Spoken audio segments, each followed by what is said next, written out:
지난 주일 말씀드린 대로 오늘부터 사순절이 시작됩니다. 이 사순절은 절제하는 절기입니다. 그래서 뭔가를 적극적으로 하기보다는 그 하던 일들을 잠시 중단하는 절기입니다. 이렇게 교회력에서 대림절과 사순절 절기는 이렇게 하던 일을 잠시 멈추고 우리 자신을 반성하는 시기입니다. 반면에 이제 부활절 절기 그리고 성령 강림절 절기는 하나님께서 우리에게 주신 사명을 아주 힘차게 수행하는 그런 시기입니다. 그래서 부활주일이 오기까지는 우리가 우리 자신 또 우리가 하는 일 잘 반성하면서 보내면 좋겠습니다. 그래서 부활절이 오기까지는 우리가 평소에 잘하는 것 아니면 즐겁게 하는 것들을 한 가지 중단하는 것이 좋습니다. 그래서 오락, 또 음식 뭐 이런 것들 중에 한 가지를 삼가면서 사순절을 보내면 그것을 중단할 때마다 우리가 사순절 절기를 보내고 있다는 것을 인식할 수가 있게 될 것입니다. 사순절은 회개하는 절기입니다. 그래서 우리가 개인적으로 또 우리가 교회적으로 또 교회 한 지체로서 참 반성할 것이 참 많이 있는데요. 하루에 하나씩 회개할 제목을 떠올리면서 이 시기를 보내면 좋겠습니다. 우리가 지난주에 이 암흑기라고 할 수 있는 사사시대의 빛을 비추어주는 한 이야기를 묵상했습니다. 루시라는 이방 모압 여자가 이스라엘에 들어오면서부터 이스라엘에 새로운 희망의 빛이 비치기 시작했습니다. 그런데 그렇게 비치는 그런 희망이 실제로 이루어진 시기가 바로 이 선지자 사무엘 시대입니다. 이 선지자 사무엘 시대에 이 룻의 증손자인 다윗이 왕으로 세워지기 때문에 그렇습니다. 이 사무엘 선지자 시대에 이 사사 시대의 이런 혼란 또 무질서 절망 이런 것들이 다 사라지게 됩니다. 많은 사람들이 요즘 우리 시대를 사사시대와 닮았다고들 합니다. 그래서 사사시대처럼 자기 소견에 옳은 대로 사는 사람들이 참 많습니다. 특히 우리 한국 교회가 통일성을 완전히 상실하고 사분 오열되어서 각자 자기 소견에 옳은 대로 살아감으로써 뭔가 이게 교회다움을 자꾸 잃어버리고 있습니다. 봉원교회, 봉원동에 있는 교회를 가리키는 말입니다. 그것처럼 한국에 있는 교회를 가리켜서 한국교회라고 부릅니다. 그런데 지금 우리 한국의 현실은 이렇게 한국교회라고 부를 수 없을 정도로 이렇게 교회가 분열되어 있습니다. 그리스도의 몸이 이렇게 수백 갈래로 갈라져 있습니다. 그 근본 원인은 각자 자기 소견에 옳은 대로 사는 것 때문입니다. 우리 교단이 최고다. 이런 소위 교단주의, 교파주의. 그리고 우리 교회가 최고다. 이런 소위 개교회주의. 이런 잘못된 생각, 잘못된 고집 때문에 이렇게 교회라는 이름으로 그리스도인들이 다 모이고 하나 되는 일이 참 어렵습니다. 그래서 교회라고 하면 한국교회 전체가 떠올라야 하는데 그냥 내가 다니는 교회 뭐 이렇게만 생각을 하는 것이 지금 우리 한국교회의 슬픈 현실입니다. 오늘 본문은 선지자 사무엘이 사사시대의 이런 잘못을 다 일소하는 이야기라고 말씀드렸는데요. 오늘 본문을 통해서 사사시대하고 닮은 우리 현실, 우리 자신의 모습을 새롭게 할 수 있는 그런 지혜를 얻고자 합니다. 오늘 본문은 사무엘이라는 새로운 지도자가 등장함으로써 칠흑같이 어두웠던 사사시대가 끝나고 새로운 시대가 시작하는 이야기입니다. 그래서 특히 이제 자기 소견에 옳은 대로 살던 시대에서 하나님 말씀대로 사는 이런 시대로 이렇게 전환됩니다. 사무엘 선지자 이전에 이스라엘의 지도자는 엘리였습니다. 이 엘리는 사사이고 또한 제사장, 대제사장으로서 이스라엘을 다스렸습니다. 그런데 이 엘리 제사장이 아주 무능하고 한편으로는 우유부단해서 이스라엘은 사사시대와 마찬가지로 아주 혼란스러웠습니다. 그리고 그런 틈을 타서 블레셋이라는 이 민족이 항상 이스라엘 민족을 괴롭혔습니다. 한 번은 블레셋과 이스라엘 민족이 싸울 때 성소에 있던 하나님의 궤를 가지고 전쟁터로 갔다가 그 궤를 블레셋에게 빼앗기고 맙니다. 그래서 하나님의 궤를 빼앗기는 이런 충격적인 사건 때문에 엘리 제사장이 죽고 그의 두 아들은 전쟁터에서 죽었습니다. 그래서 그 전쟁으로 제사장, 대제사장 엘리가 죽고 아들들도 사라져서 지도자들이 다 사라져버린 그런 꼴이 되어버렸습니다. 그런데 이렇게 궤를 빼앗기고 난 이후에 새로운 일들이 일어나기 시작합니다.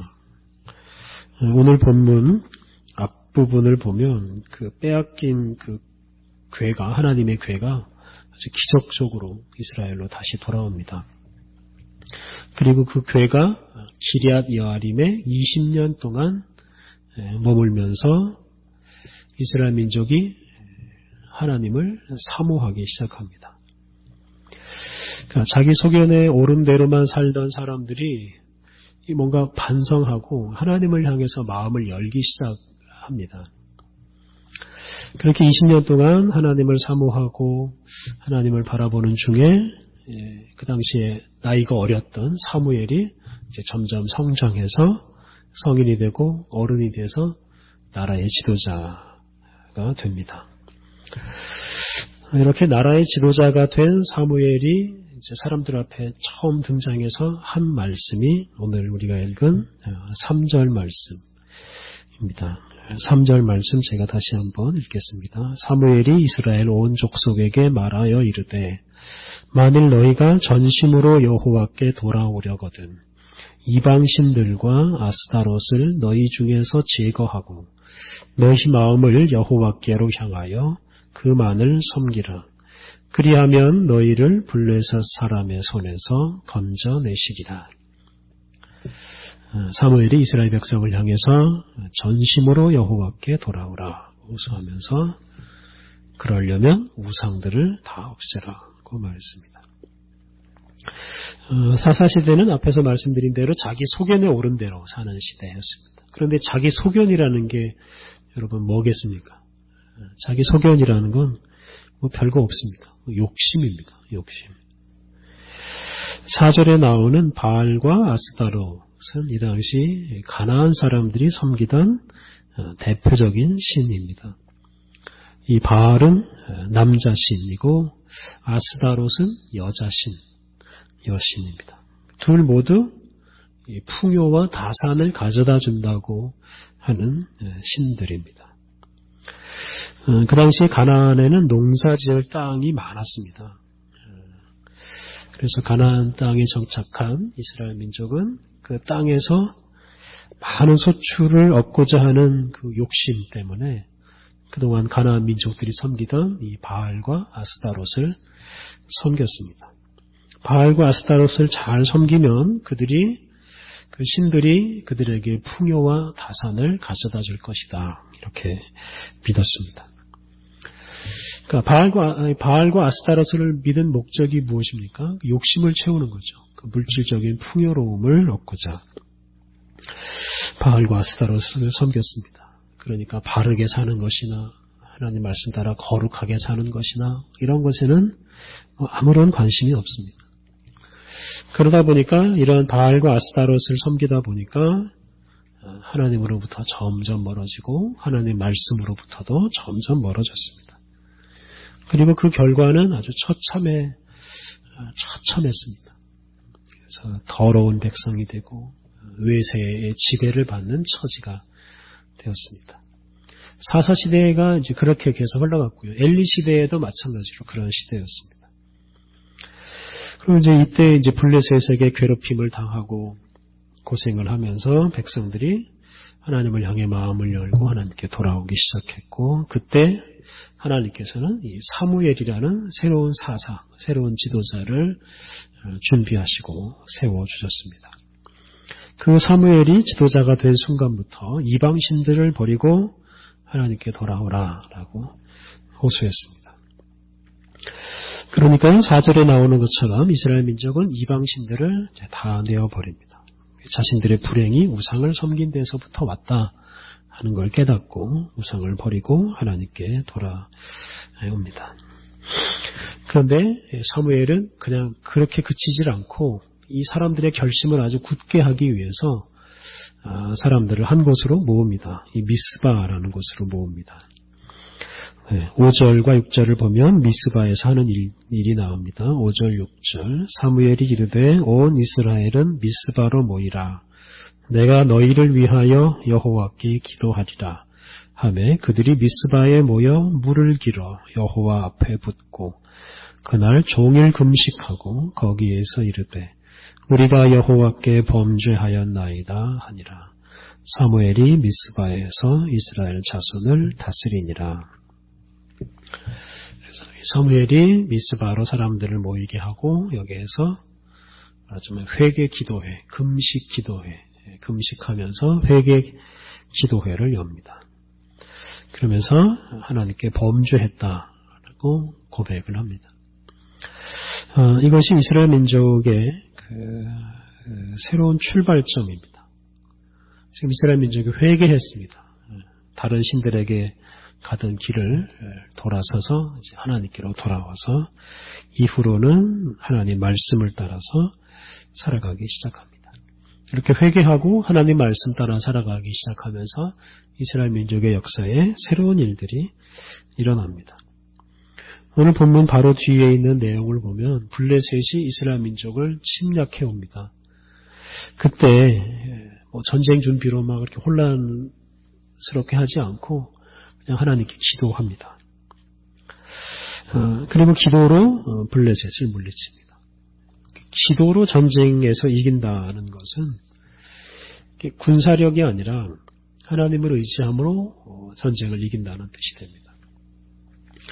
그래서 회개한 이스라엘 민족은 이방신을 버릴 뿐만 아니라 이런 군사력보다도 하나님 말씀을 의지해서 세상을 헤쳐나가게 됩니다. 이렇게 하나님과 하나님 말씀을 높임으로써 새로운 시대가 시작이 되었습니다. 하나님께 순종하는 것을 최고의 가치, 가장 중요한 것으로 여김으로써 나라가 새로워지고 백성들은 거룩한 인생을 살아가기 시작합니다. 사무엘 선지자가 바로 이스라엘 민족이 이렇게 하나님 말씀에 순종하는 것을 가장 중요한 것으로 여기며 살도록 하는데 아주 큰 공헌을 했습니다. 본래가 하나님과 하나님 말씀을 높이는 것이 이 선지자의 사명입니다.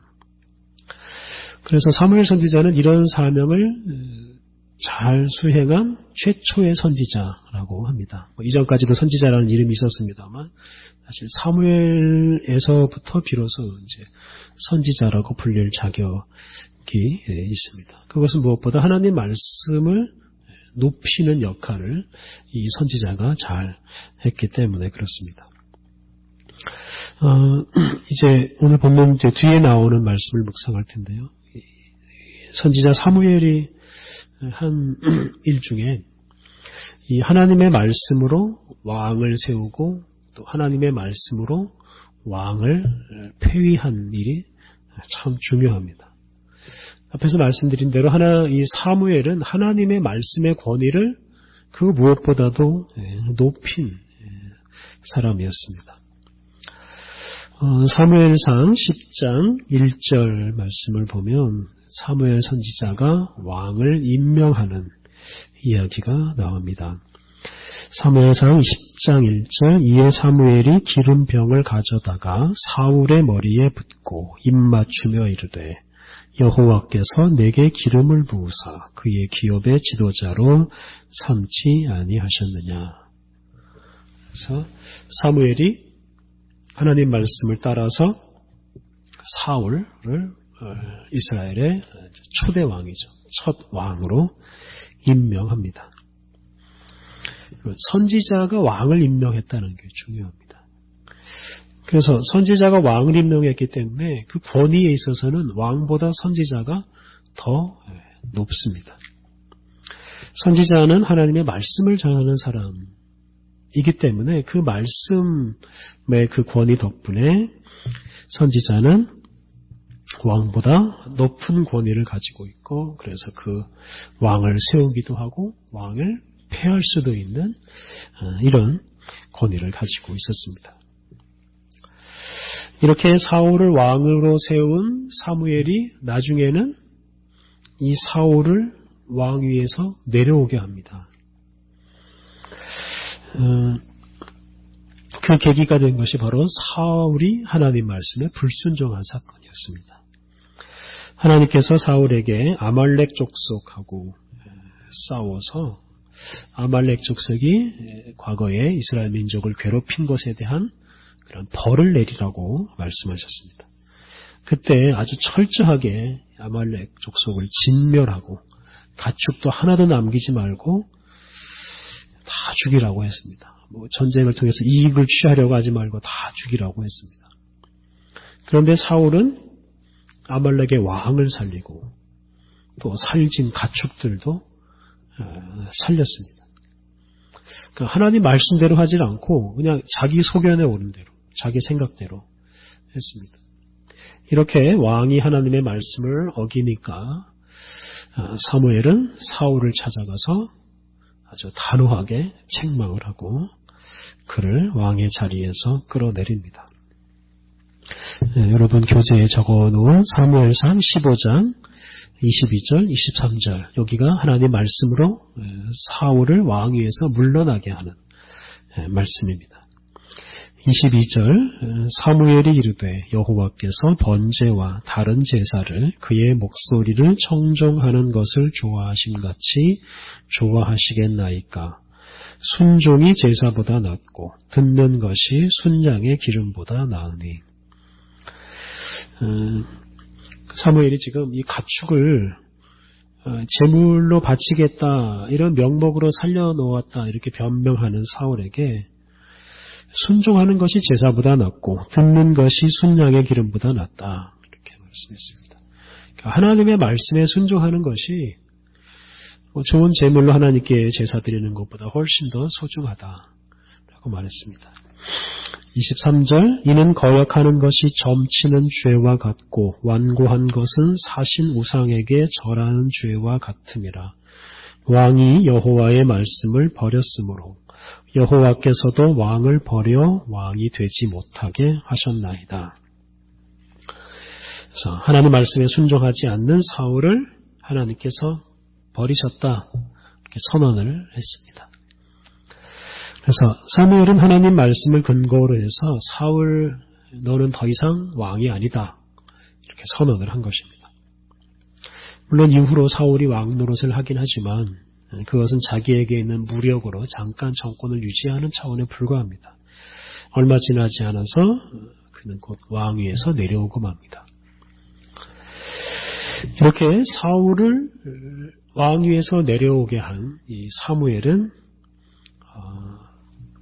새로운 왕을 찾아 나섭니다. 사무엘은 하나님 말씀을 따라서 베들레헴이라는 곳으로 가서 거기에서 이새의 아들 다윗을 만나고 그가 다윗을 사울을 대신할 새로운 왕으로 기름을 부어서 임명합니다. 그리고 이렇게 사무엘이 선언한 대로 결국 사울은 왕위에서 물러나고 다윗이 이스라엘의 두 번째 왕이 됩니다. 이렇게 하나님의 말씀으로 왕을 세우고 왕을 폐하는 이런 사무엘의 활동은 이스라엘 민족의 역사에서 아주 중요한 역할을 합니다. 그 어느 왕도 그 어떤 정치 권력자도 하나님 말씀보다 위에 있어서는 안 된다라는 것을 분명하게 보여주었기 때문에 그렇습니다.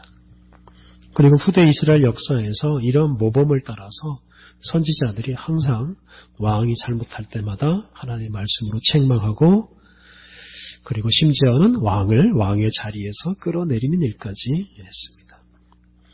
우리가 작년에 살핀 대로 선지자 엘리야와 엘리사가 이 아합 가문을 완전히 심판하고 예후라는 새로운 왕을 세워놓은 일이 대표적인 일입니다. 개인적이든 국가적이든 우리가 개혁 또 성장을 위해서는 이 하나님의 말씀을 가장 높은 곳에 두어야 합니다. 자기의 생각이나 욕심 이것을 하나님 말씀 위에 두면 결국 퇴보하고 타락하고 맙니다. 중세 시대에 교회가 잘 성장하다가 결국은 타락하는데요. 언제부터냐면 교회가 부자가 되고 교회 사람들이 권력자가 된 후에 타락하고 맙니다.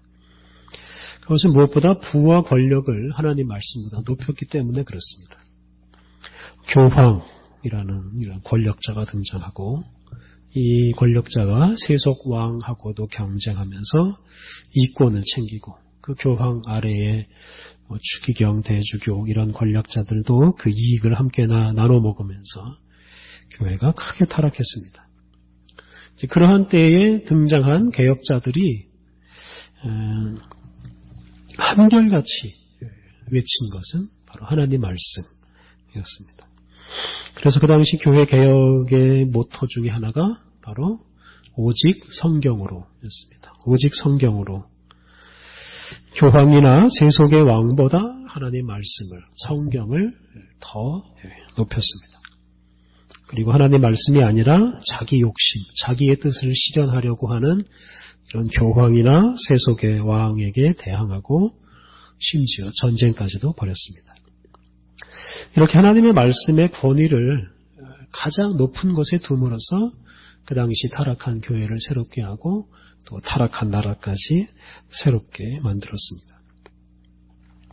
그래서 이 개인이든 공동체든 이 하나님의 말씀의 권위를 얼마나 높이느냐 이것에 따라서 우리 개인과 공동체의 미래가 달라진다고 말할 수 있습니다. 자기 스스로 내가 나의 왕이 되면 이건 반드시 타락합니다. 어느 공동체든 그 공동체의 지도자가 하나님 말씀에 순종하는 것보다 자기의 권력을 행사하는 것에 마음을 두면 공동체는 쇠퇴하고 타락하고 맙니다. 그런데 아쉽게도 우리 한국교회 안에 권력자들이 참 많습니다. 이게 불행하게 국가적으로도 마찬가지입니다.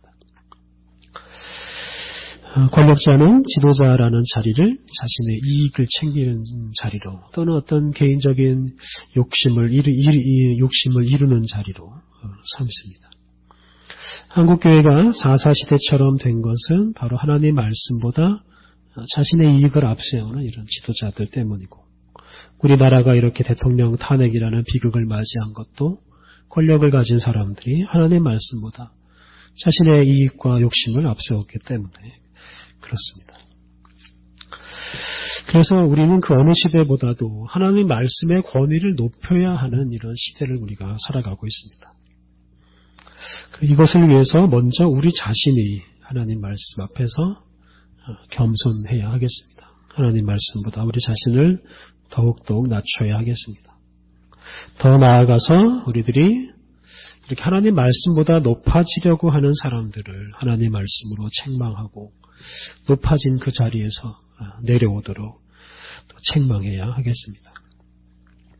이렇게 하나님 말씀으로 우리 자신 또 우리 공동체의 구성원들을 낮춤으로써 그렇게 함으로써 하나님의 말씀에 순종할 때 우리의 삶에 개혁이 이루어지고 또 성장이 이루어질 것입니다. 우리가 사순절을 맞이해서 특별히 높아진 우리 자신을 더욱 낮추면서 하나님의 말씀의 권위에 더 철저히 복종하며 살아가야 하겠습니다. 우리 함께 기도하시겠습니다. 하나님, 우리들이 교만해지지 않도록 우리를 지켜 주옵소서. 우리 공동체 어느 누구도 하나님 말씀보다 높아지지 않도록 지켜 주옵소서.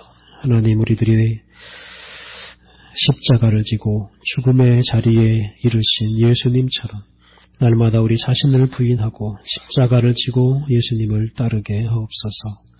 우리의 생각과 말과 행동, 우리의 모든 것이 하나님 말씀에 합당하여 우리들이 오직 주님의 영광을 드러내게 하옵소서.